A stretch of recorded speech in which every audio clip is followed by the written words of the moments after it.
Law in the city episode 8 की हिंदी में कहानी। टीवीएन का नया legal drama law in the city एक ऐसे वकील की कहानी है जो न्याय नहीं बल्कि तर्क और लॉजिक में विश्वास करता है।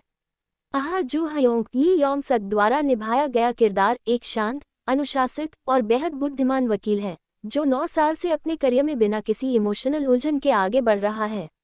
उसके लिए कानून कोई भावना की लड़ाई नहीं बल्कि दिमाग से चलने वाला प्रोफेशन है।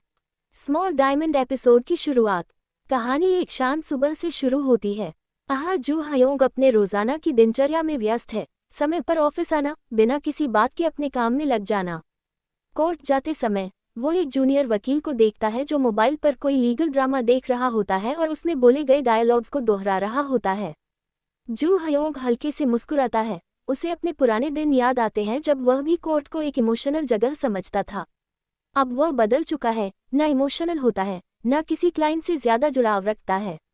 उसका एक ही मकसद होता है, केस जीतना, और अगर हार गया तो बस आगे बढ़ जाना।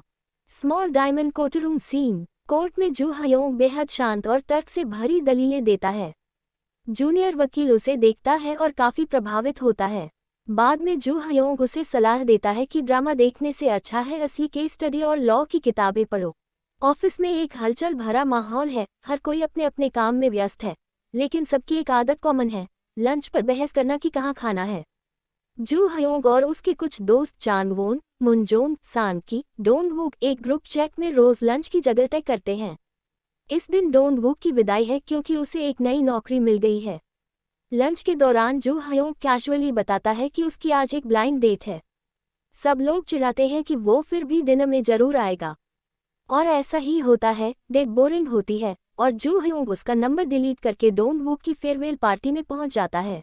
नया केस। जू हयोंग को एक नया केस मिलता है। टैक्स अकाउंटेंट पर हमला करने का आरोप है। क्लाइंट कहता है कि सामने वाला झूठ बोल रहा है। जू हयोंग को केस में दिलचस्पी आती है और वह जांच शुरू करता है।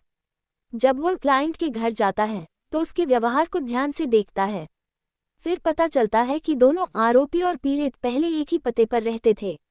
जू हयोंग को शक होता है और केस से पहले क्लाइंट से पूछता है। क्लाइंट मानता है कि दोनों रिलेशनशिप में थे और हाल ही में ब्रेकअप हुआ है। आरोप इसलिए लगाया गया क्योंकि सामने वाला बदला लेना चाहता था। कोर्ट में जू हयोंग इमोशनल ना होकर सिर्फ लॉजिक और फैक्ट्स पर फोकस करता है। वह साबित करता है कि एक दृष्टिहीन व्यक्ति के लिए इतना सटीक हमला करना मुश्किल है, और फिर उनके पुराने एड्रेस की बात भी करता है, लेकिन रिलेशनशिप की बात को छिपा लेता है। जज मान लेते हैं कि ये सिर्फ रूममेट्स थे और लड़ाई पैसों को लेकर हुई थी। केस जीत जाता है। बाहर क्लाइंट उसे थैंक यू कहता है, लेकिन जू हयोंग कहता है कि उसने ये भरोसे से नहीं बल्कि फैक्ट्स के आधार पर किया। अगले दिन डोंगवुक ग्रुप चैट से चुपचाप निकल जाता है। जू हयोंग बताता है कि उसने ही कहा था कि ऐसा करना बेहतर रहेगा। रात को टीम फिर डिनर पर जाती है। मुनजोन बताती है कि अब ग्रुप चैट में एक नया सदस्य जुड़ने वाला है। तभी ही जी कमरे में आती है। जू हयोंग उसे देखकर थोड़े हैरान होते हैं और ही जी भी उन्हें एक गहरी, जानने वाली मुस्कान देती है। बाकी लोग उस पल को नोटिस करते हैं लेकिन कुछ नहीं कहते। एपिसोड यही खत्म होता है इमोशनल मोमेंट पर।